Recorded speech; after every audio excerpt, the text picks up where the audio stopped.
Dios les bendiga, queridos estudiantes, un gusto por saludarles. Eh, Estimados estudiantes de tercero de bachillerato, esta es la materia de historia en la unidad 1. Vamos a ver pues el siguiente tema, el choque cultural en la conquista de América. Y aquí tenemos varios subtemas. Las culturas de América, organización política y social, hábitos y costumbres, arquitectura y astronomía.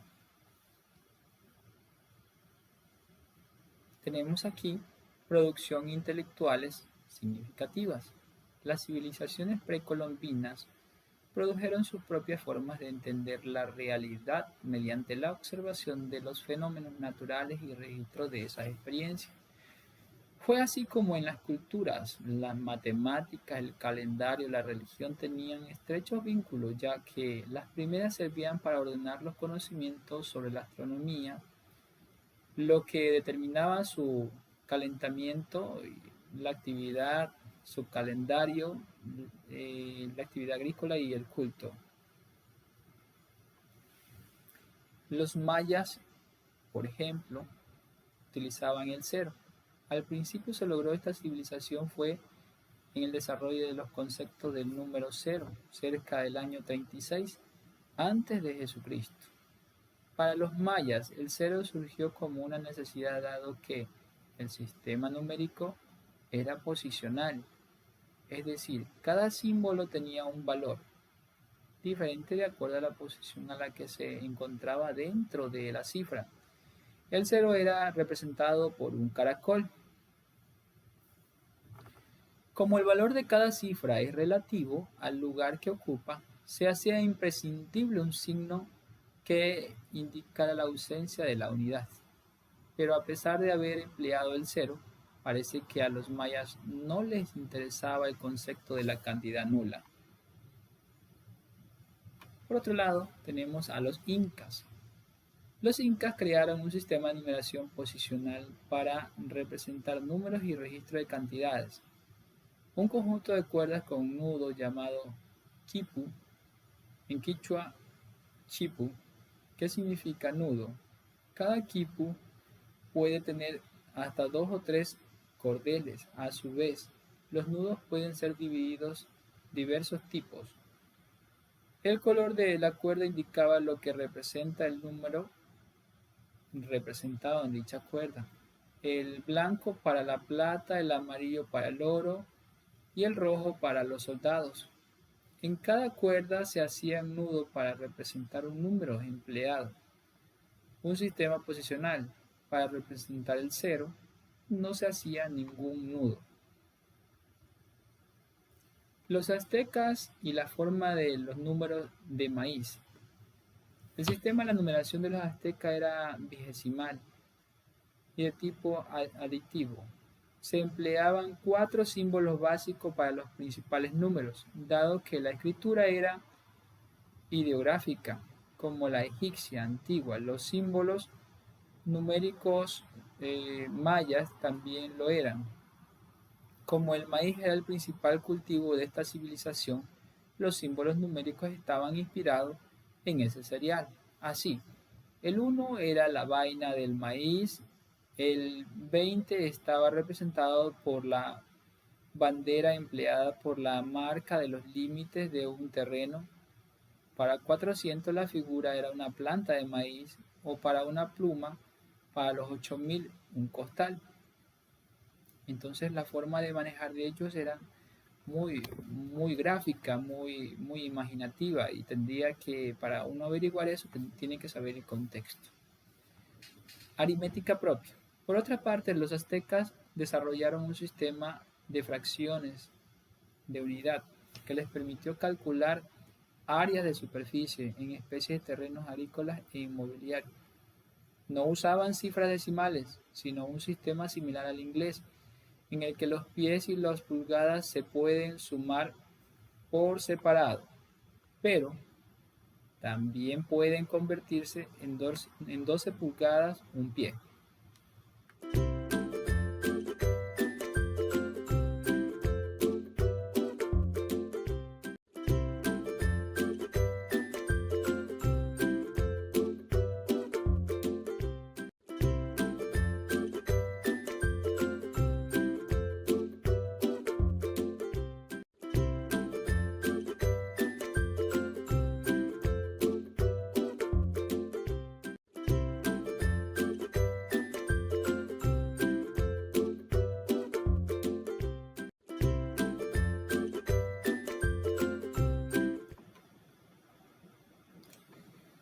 La forma de medir el tiempo y los calendarios. En las culturas precolombinas, así como en las orientales, las griegas clásicas, el tiempo era concebido de forma cíclica y no lineal, como la modernidad occidental. Por ser culturas eminentemente agrícolas, mayas, incas y aztecas, no veían el tiempo como un devenir pasado, presente, futuro, sino como la sucesión de ciclos naturales, las estaciones del año y la lluvia y la sequía. El calendario maya. El sistema de numeración vigesimal maya fue desarrollado para calcular el tiempo. Dos tipos de calendarios se superponían al calendario sagrado lunar llamado Tzolk'in, compuesto por múltiplos de 20 y con un total de 260 días, y por otro lado el Ha'ab, calendario solar de 360 días, más 5 malos. En el Tzolk'in, el cálculo del tiempo se puede representar por medio de dos ruedas dentadas. En una se encuentran los números del 1 al 13 y en la otra los nombres de los días. La rueda de los números gira hacia la derecha y la de los días en sentido contrario. Los calendarios aztecas, por otra parte, registraban el tiempo en dos calendarios: el solar de 365 días llamado Xihuatl y estaba compuesto por 18 meses de 20 días, más 5 días inútiles. El el Tonalpualí tenía 260 días repartidos en 13 meses. Organización política, social y hábitos, costumbres de los mayas. La sociedad maya estaba fuertemente jerarquizada. La máxima autoridad política de cada ciudad-estado era un Halat Uinich, hombre verdadero, que ejercía funciones vitalicias y las heredaba en sus descendientes. Entre sus prerrogantes estaban el nombramiento de un consejo asesor y la designación de los jefes de las aldeas que tenían funciones civiles, religiosas y militares. Y a diferencia de los incas, los aztecas, los mayas nunca se unificaron bajo un solo imperio. Las ciudades-estados formaban el núcleo político, social, religioso de la civilización teocrática. En cuanto a la organización política y social, hábitos y costumbres, los mayas designaban dignatarios, miembros de la nobleza, era el quinto o la quinta autoridad militar electa cada 3 años: los tupiles, los guardianes y los opopot, consejeros. También pertenecían a la nobleza los sacerdotes, los guerreros y los mercaderes. Como podemos darnos cuenta en ese gráfico que se puede observar en la diapositiva, los sacerdotes tenían un gran poder porque solo ellos conocían el desarrollo de las estaciones, los movimientos de los astros y de vital importancia para la economía agrícola. En la clase inferior se encontraron los aztecas, los agricultores, quienes hacían los trabajos manuales y pesados y pagaban tributos civiles y religiosos. Y finalmente, en la última parte, estaban los esclavos, prisioneros de guerra destinados a ser sacrificados.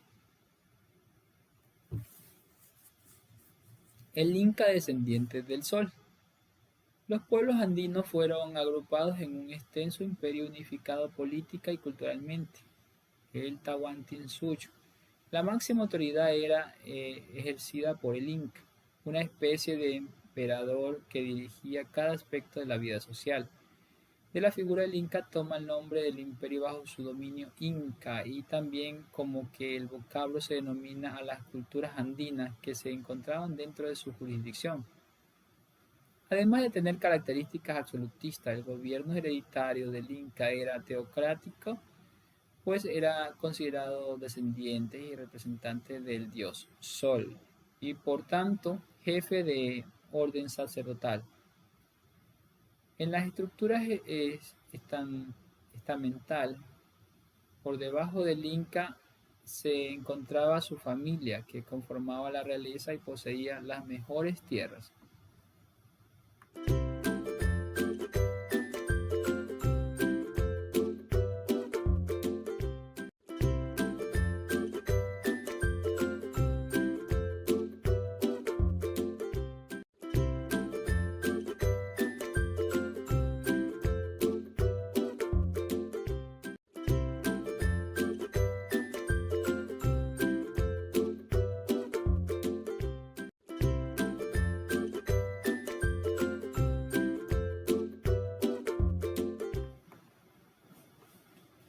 El Inca descendiente del Sol. La nobleza ocupaba el siguiente estrato.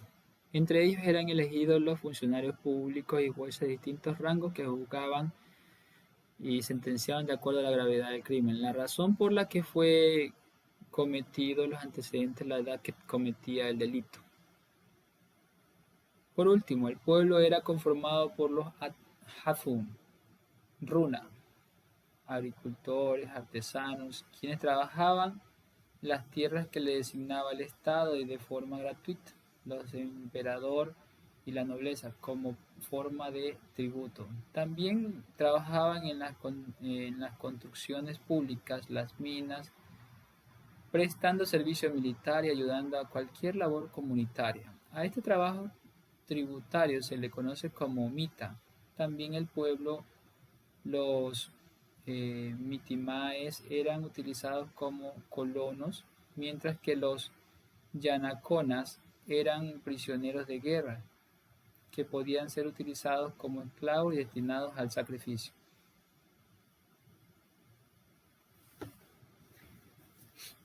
En cuanto a la arquitectura y astronomía, las civilizaciones precolombinas poseían vasto conocimiento de la astronomía. De hecho, los monumentos fueron construidos con una orientación que permitía seguir el curso de los cuerpos celestes y preceder los solsticios y equinoccios. Además, esa función astronómica de los edificios no puede desvincularse de la religión, ya que los cuerpos celestes eran considerados deidades por estas culturas. El orden con que se sucedían todos los fenómenos celestes, ciclos, años, temporadas, días, horas, habían de verse reflejados en las construcciones, en especial en las pirámides. En las civilizaciones precolombinas, las herramientas más usadas eran de piedra y transporte de material hacia la forma manual. No se usaba la rueda. Sin embargo, desarrollaron técnicas y estilos que le permitían elegir grandes templos, fortalezas militares, ceremoniales y ciudades. Esto es en cuanto a la arquitectura y la astronomía. Los mayas, por su parte, en cuanto a arquitectura, desarrollaron sus propios estilos y técnicas, como el arco falso, que conseguía colocando una piedra sobre otra para conseguir una forma de arco, y la bóveda. Las construcciones mayas más importantes eran los templos, siendo los más importantes Copán, Tikal, Piedras Negras, Chichén, Itzá, Uxmal y Mayapán. Los templos estaban construidos en la cumbre de una pirámide y en las plataformas más bajas estaban los palacios de los sacerdotes. En lo más denso de la selva erigieron gigantescas plataformas ceremoniales. Cada 5 y 10 a 20 años construían una nueva pirámide y ampliaban una antigua. Bien, quiero decirles que erigir quiere decir crear o hacer, en este caso. La arquitectura inca, por su parte, desarrollaron una arquitectura más sobria pero planificada a través de las maquetas y bocetos. Utilizaron dimensiones de partes de cuerpo humano como medidas de referencia, brazos, codos, pies. Levantaron sus edificios sobre una planta rectangular construida con rocas o adobe. Varios recintos alrededor de un patio rodeados por un muro conformaban la cancha, unidad arquitectónica y mínima. También tenían pues lugares ceremoniales en los que se rendía culto a una divinidad y se conservaban las momias de los gobernantes. Esto se lo denominaban las huacas. Solían consistir en un complejo de varios edificios con una pirámide principal construida en adobes. Una de las técnicas de construcción empleada por los incas fue el almohadillado, que consistía en darle la forma, volumen a una piedra con patrones de composición alegóricos al paisaje. Modificaban los bordes de los bloques de piedra de manera que dieran la sensación de estar comprimida por el peso. Además, cortaban los bloques con una precisión tal que eran unidos sin ningún tipo de mezcla. La, eh, las pucaras, inclusive desde antes de unificarse bajo la autoridad del Inca, los estados andinos construyeron fortalezas rodeadas de 3 murallas perimetrales, ubicadas en cerros estratégicos con el fin de militarizar la defensa. A estas construcciones se las denominó pucaras, vocablo quichua que significa fortaleza. Y también podemos ver en cuanto a los aztecas, la arquitectura de ellos se caracterizó por las pirámides de planta circular con aspecto de remolino. Las más conocidas son Calix, Tahuaca, la de la estación del metro de Pino Suárez en México. Otra construcción muy frecuente fue la de la plataforma decorada con calaveras para depositar los cráneos de los sacrificios. De esto hoy en día solo se conserva un pequeño altar en el Museo Nacional de Antropología de México.